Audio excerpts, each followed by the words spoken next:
ran into the rain barefoot.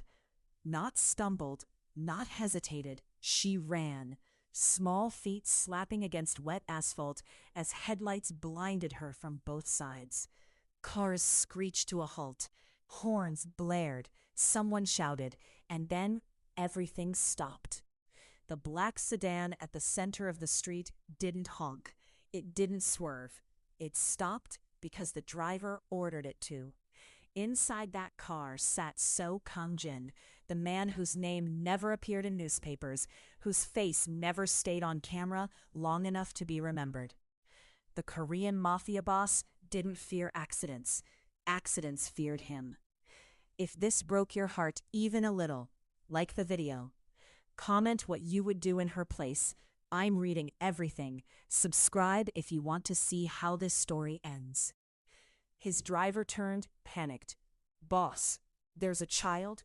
"I see her," Kang-jin said. The rain slid down the windshield in heavy sheets. Through it, he saw her clearly. A little girl, 4, maybe 5, hair plastered to her face, knees scraped raw, chest rising and falling too fast for someone that small. She stood directly in front of his car, like she'd chosen it on purpose, like she knew. Kang-jin lowered the window. Rain rushed in. For a moment, the girl said nothing. She didn't cry. She didn't scream. She just stared at him, really stared, like she was memorizing his face. Then she stepped closer, placed both tiny hands on the door, and whispered 6 words. "Mama is in danger. They took her." Something inside Kang-jin snapped tight. Not fear, recognition. The driver inhaled sharply. "Boss." Kang-jin didn't answer. His eyes were locked on the child. "Who took her?" he asked. The girl swallowed. Her voice trembled, but she didn't look away. "The men from the office. The ones who said Mama was bad." Bad. The word hit wrong. Kang-jin glanced at the building behind her. A glass office complex, glowing like nothing inside it could ever be dirty. He'd driven past it 1,000 times without looking. Tonight, he looked. "Where is your mother now?" he asked. The girl pointed toward the alley beside the building. Dark, narrow, forgotten. "They locked the door," she said. "Mama told me to run.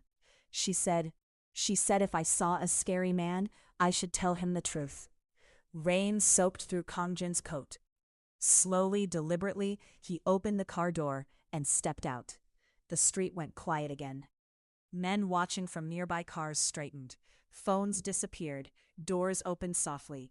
His presence shifted the air. Subtle, but unmistakable. Kang-jin crouched in front of the girl, so they were eye level. "You did the right thing," he said. Her lip trembled. "Will they hurt her?" He didn't lie. "Not if I get there first." He stood, and in the building across the street, in a locked conference room, with fake numbers glowing on a screen, Han Eun-so sat with her hands clenched in her lap, her file already rewritten, her fate already decided. She didn't know her daughter had escaped. She didn't know a war had just been interrupted. And she didn't know that the most dangerous man in the city was walking toward her door, because a little girl had stopped his car at midnight. The alley smelled like oil and wet concrete. Kang-jin walked into it without hesitation. Behind him, his men spread out instinctively, silent, efficient, already checking exits. No one spoke. No one needed orders. This wasn't a rescue yet. It was a confirmation.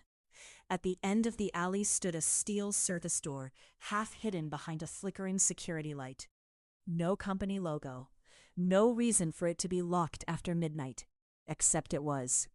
Kang-jin tried the handle once. Locked. He looked up at the cameras mounted above the door. 2 of them. Active. "Cut the feed," he said calmly. One of his men was already on it. Inside, on the other side of that door, Han Eun-so sat very still. Her chair was too low, the table too wide. A large screen glowed in front of her, filled with numbers she didn't recognize. Performance reports, security logs, accusations typed in red. Fake numbers, fake accusations. 3 men stood across from her. Suits, clean shoes, smiles that didn't reach their eyes. You accessed restricted files, one of them said pleasantly. Unso shook her head. I don't even have clearance for. Intent doesn't matter, another interrupted. Damage does. Her heart pounded so hard it hurt. I've worked here 2 years, she said.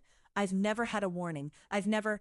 That's not why you're here, the third man said, finally dropping his smile.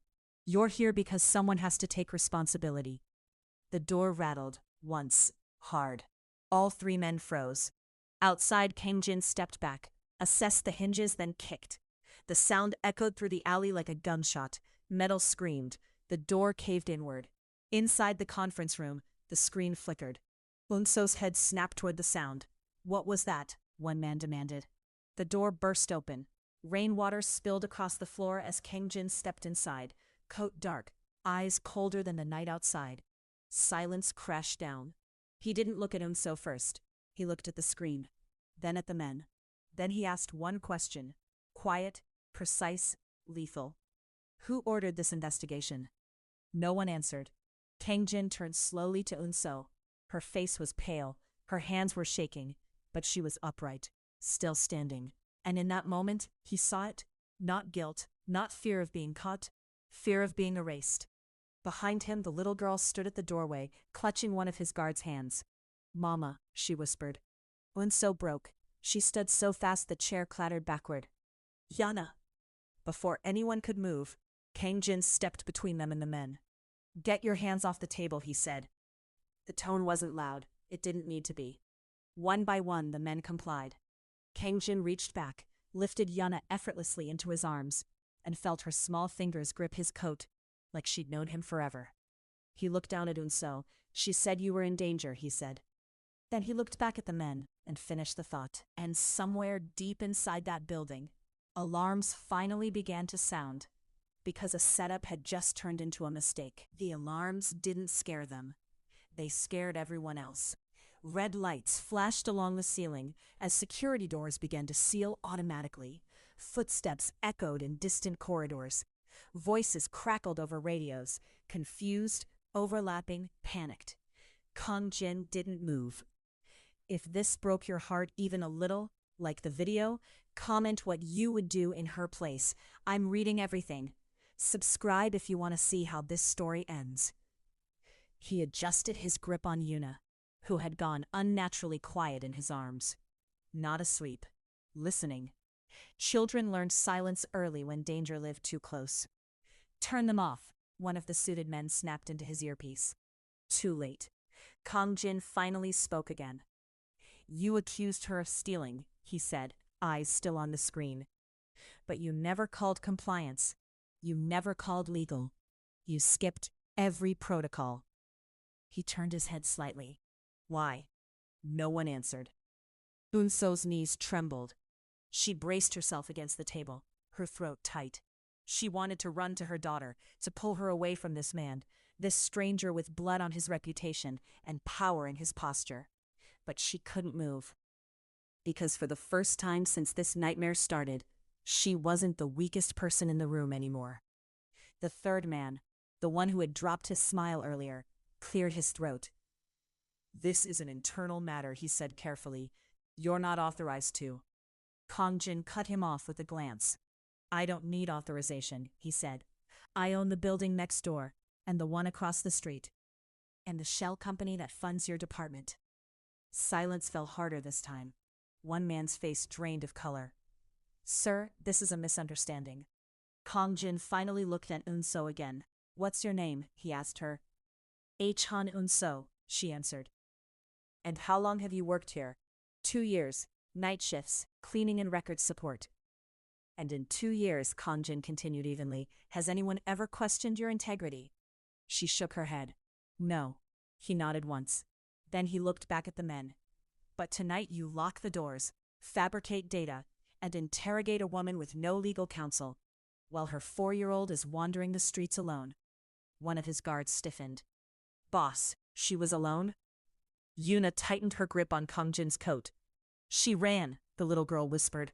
Mama said wait. But they locked the door. The words landed like a blade. Kangjin felt something shift. cold, controlled anger sharpening into something far more dangerous. He looked at the men again. "You didn't just frame her," he said quietly. "You endangered a child."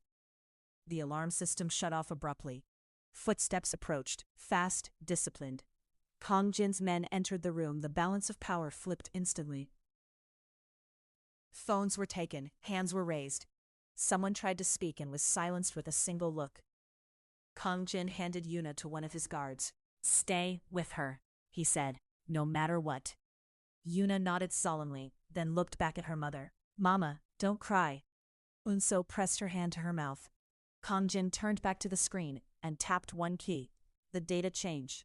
Red accusations vanished, replaced by access logs, transfer records, and names Unso had never seen before. The real pattern. One of the men staggered back. That's enough," Kong Jin said. He straightened, voice calm again, but the room now understood what that meant. "You tried to erase a woman who wouldn't stay quiet," he said, "and you forgot one thing." He looked toward the door Yuna had run through earlier. Children notice danger before adults do. Then he gave the order. "Take them." As the men were dragged out, Unso sank into the chair she'd almost lost everything in. Her daughter was safe. The door was open, and the most feared man in the city was standing between her and the people who tried to destroy her. But deep down, Unso knew this wasn't the end of the danger. It was the beginning of why she had been targeted in the first place. The room emptied too quickly. Suits dragged out, doors slammed, radios went silent. Only Unso, her daughter, and Kang Jin remained.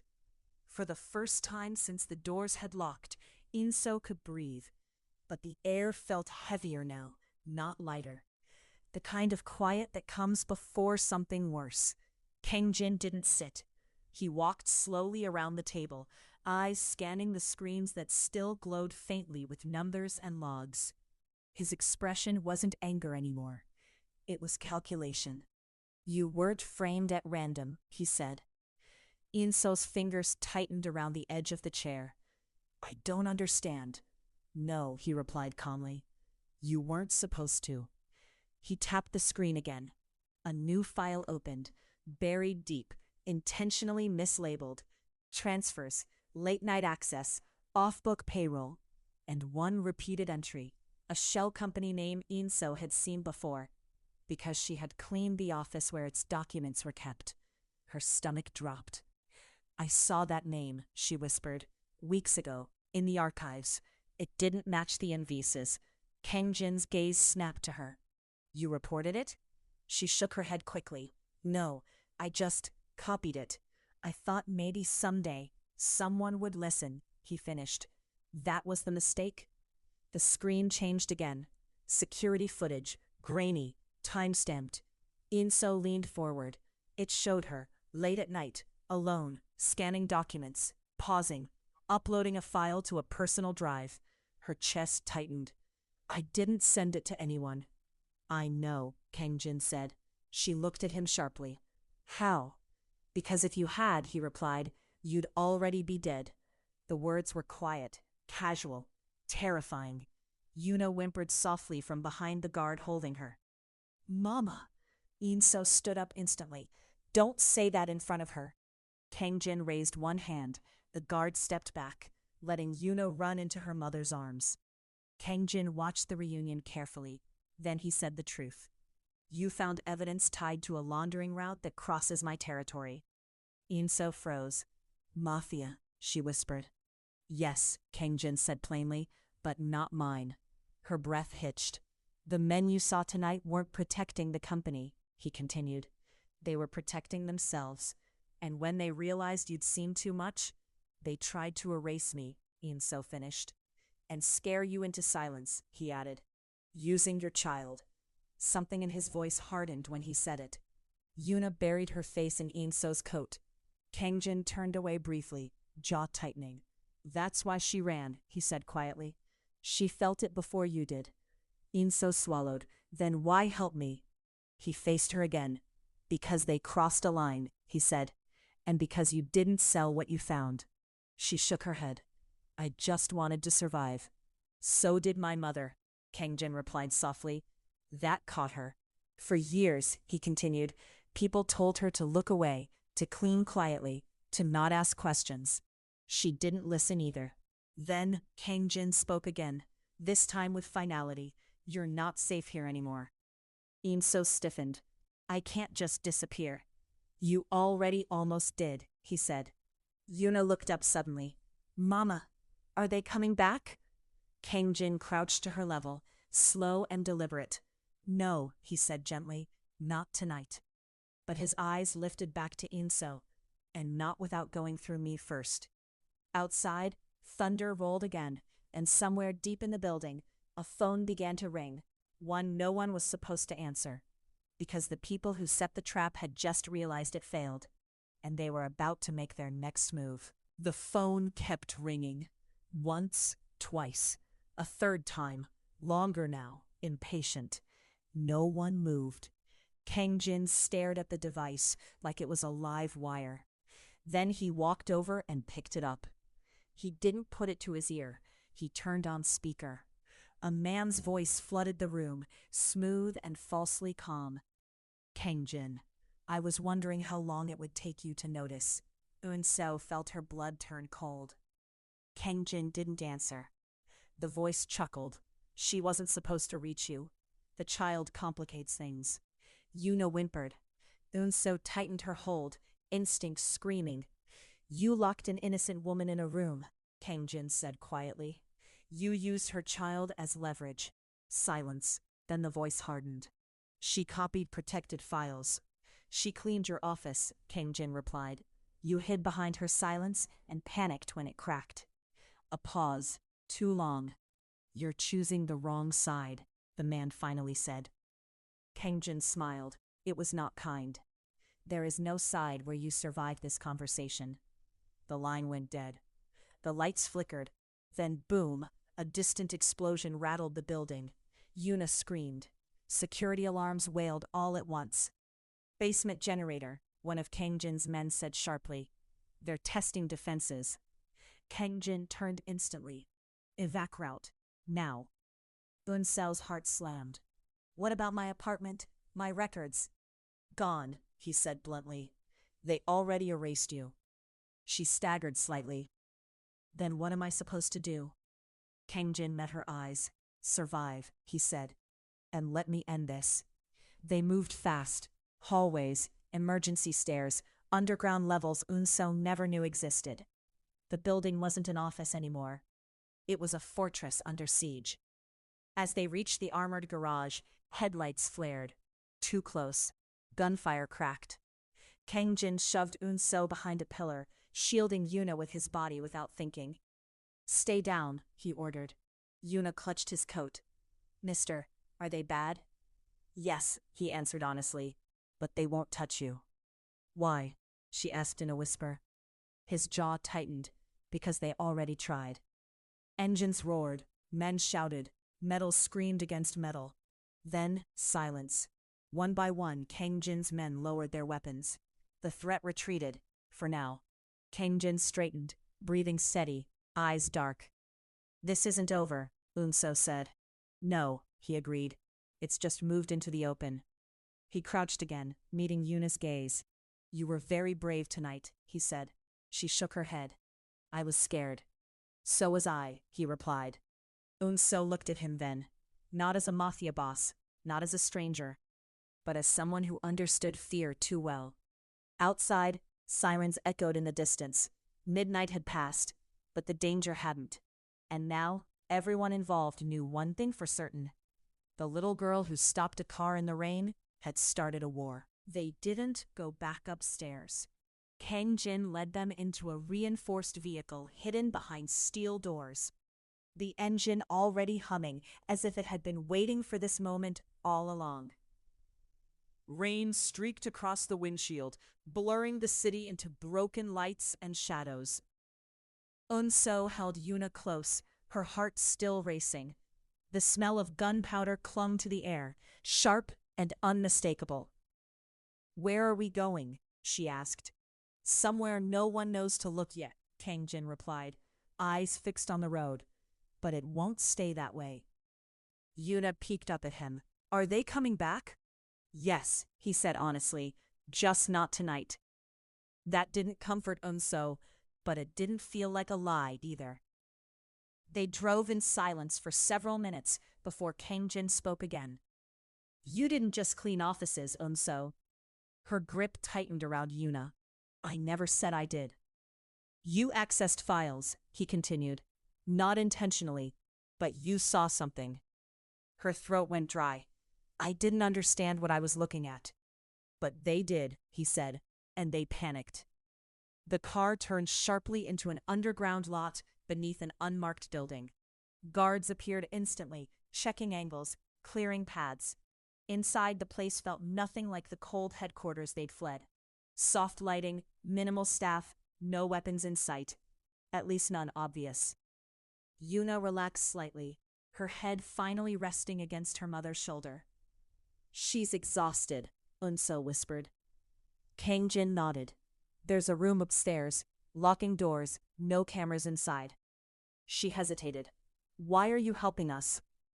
He didn't answer right away.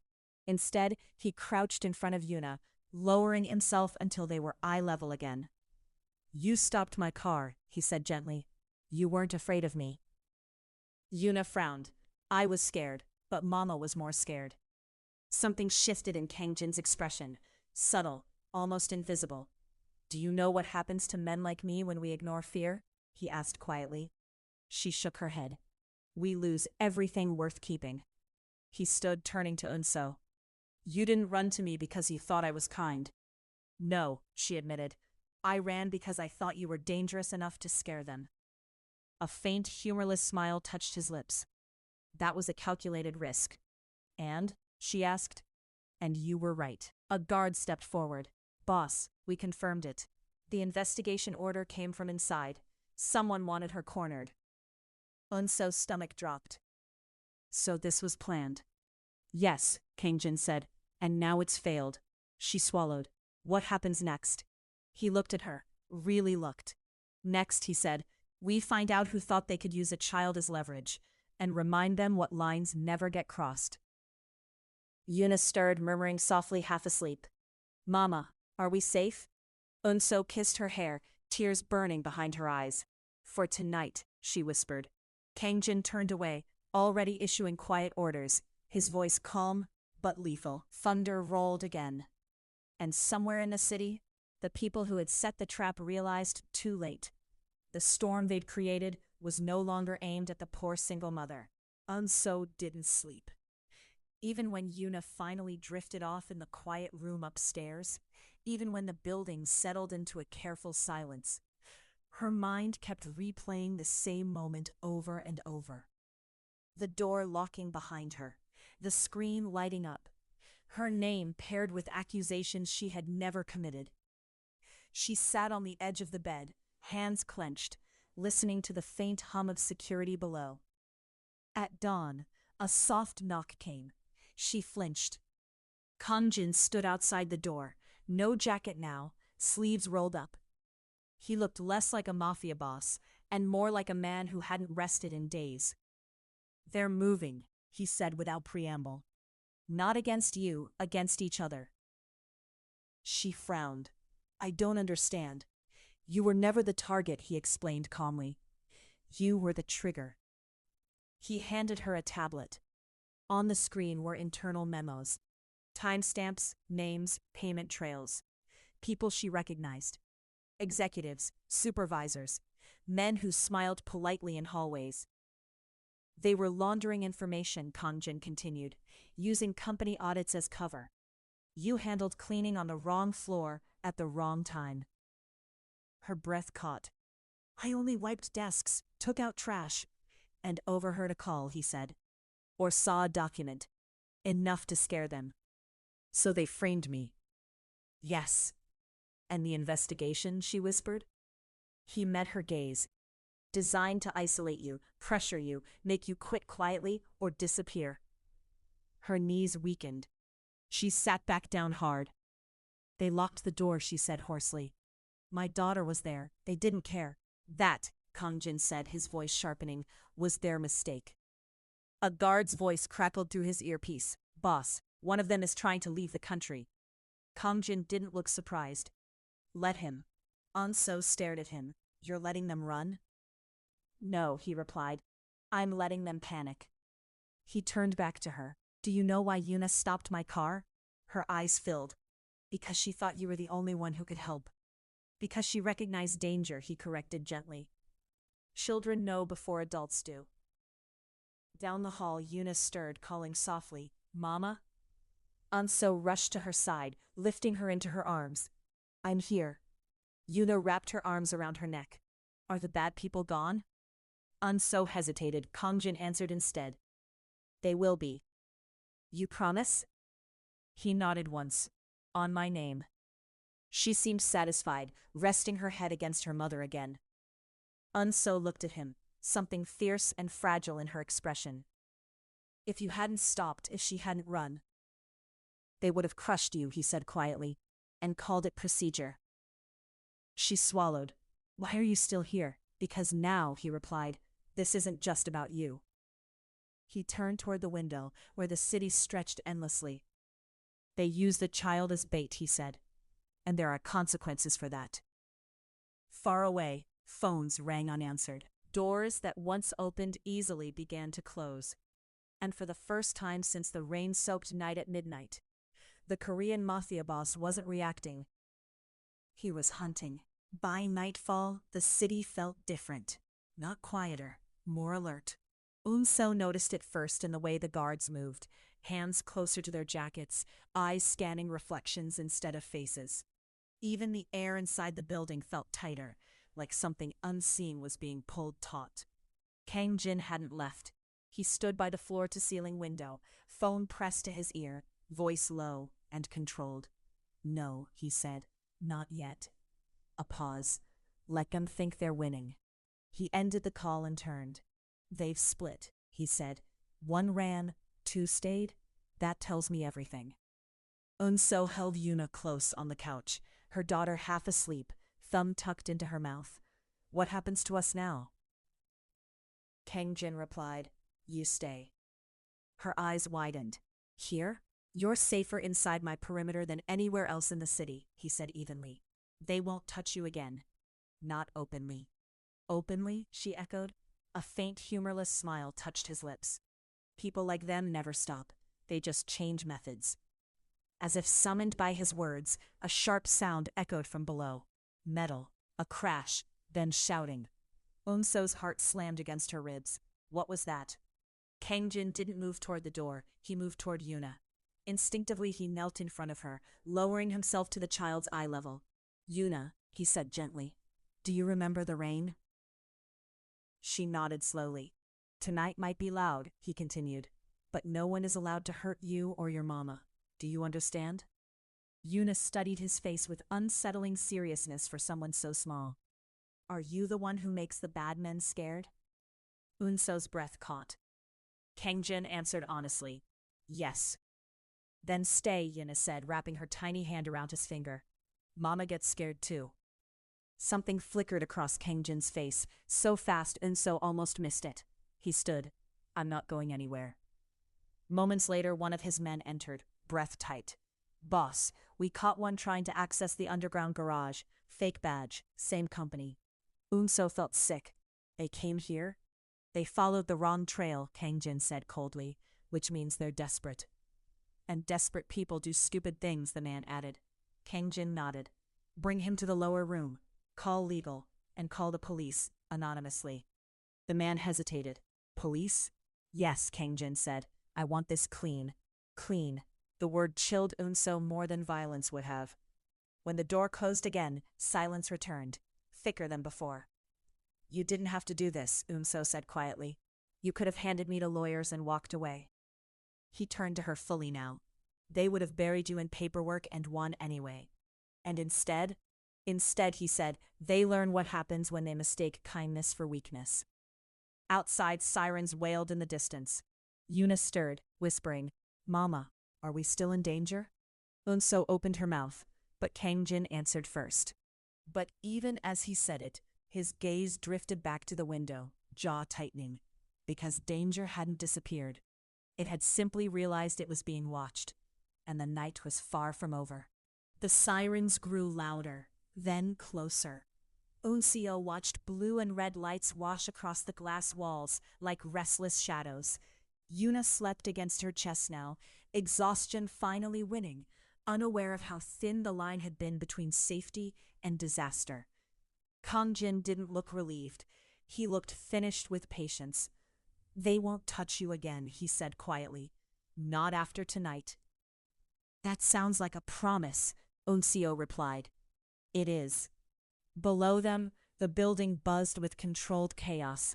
Lawyers arrived, security footage was copied, statements were prepared, careful ones, sanitized ones, the kind that left no fingerprints. Unseo hugged her daughter tighter. "What did they want from me?" Kongjin's jaw flexed. "You weren't the target at first." Her heart sank. "Then who was?" "Me," he said. "Through you." He finally told her the truth. The company she worked for wasn't just cutting corners. It was laundering money for a rival syndicate. When Unseo refused to sign altered reports, they didn't see a poor single mother. They saw leverage. "They thought scaring you would be enough," Kongjin continued. "Then they saw Yuna." Unseo's blood ran cold. "They used my child." "Yes," he said, voice sharpening. "And that's where they crossed a line that doesn't uncross." She looked at him then. Not as a mafia boss, not as a savior, but as a man who understood exactly how fragile a child's safety really was. "What happens to them?" she asked. "They lose everything that made them powerful," Kongjin replied. "Accounts frozen, partners exposed, leaders arrested. And the ones who ran?" A pause. "They won't run forever." The honesty should have terrified her. Instead, it grounded her. "Why us?" she whispered. "Why not hand this to someone else?" Kongjin looked down at Yuna's sleeping face, at the faint tear track still visible on her cheek from the rain. "Because she stopped my car," he said. "And because when she said her mama was in danger, she was right." Silence filled the room again, but this time it wasn't tense. It was heavy with consequence. One of his men approached quietly.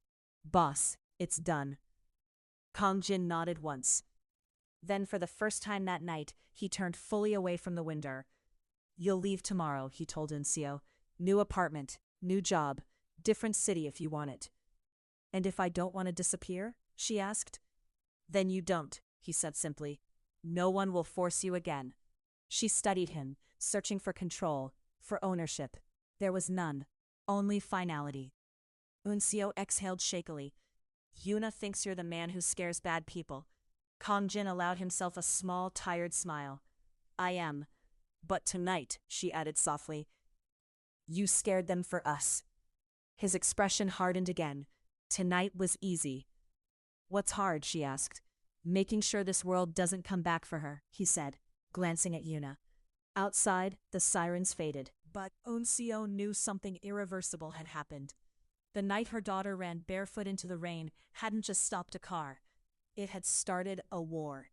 And in the middle of it stood a man who had chosen, deliberately, dangerously, to protect them. Only one question remained. What would that protection cost? Tomorrow.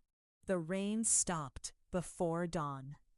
Unseo stood by the window with Yuna asleep against her shoulder, watching the city dry itself slowly, like nothing had almost been taken from them. Streets cleared, lights dimmed, midnight loosened its grip. Kenjin watched from across the room, not like a guard, not like a boss, like a man deciding what he would become after a line had been crossed. "They're gone," he said quietly. "All of them. The ones who ordered it, the ones who carried it out." Unseo didn't ask how. She already knew this world didn't give answers the way decent ones did. "Does it ever end?" she asked. He considered the question carefully. "No, but it changes shape." She nodded, accepting that truth more easily than she expected. At sunrise, a car waited downstairs. Not black, not armored. Just a quiet sedan. Inside were keys, documents, a phone with no old contacts, and an address written in careful handwriting. Not orders, options. "You don't owe me anything," Kenjin said as he handed them to her. Not gratitude, not loyalty, not silence. And if I walk away, she asked. Then you walk away, he replied, alive, unfollowed, unafraid. Yuna stirred, rubbing her eyes. She looked at Kang Jin and smiled sleepily. Uncle, she murmured. Mama safe now? Kang Jin crouched to her level. Yes, he said. She is. Satisfied, Yuna rested her head back on Unso's shoulder. Unso felt something break free inside her chest. Not fear, not relief. Permission. She stepped toward the door, then stopped. That night, she said without turning, when she stopped your car, you could have driven away. Kang Jin met her gaze. I know. Why didn't you? He answered honestly, because once, a long time ago, no one stopped for my mother. Unso nodded. That was enough. The door closed softly behind her. The car pulled away. And for the first time since the rain-soaked midnight when a barefoot child ran into traffic, screaming that her mama was in danger, midnight no longer belonged to fear. It belonged to survival, to choice, to a future that would not be taken quietly again. Kang Jin stood alone in the empty room. Power had always followed him. Tonight, he let it go. And somewhere across the city, a little girl slept peacefully, because one man had frozen when he should have driven on. If this broke your heart even a little, like the video, comment what you would do in her place. I'm reading everything. Subscribe if you want to see how this story ends.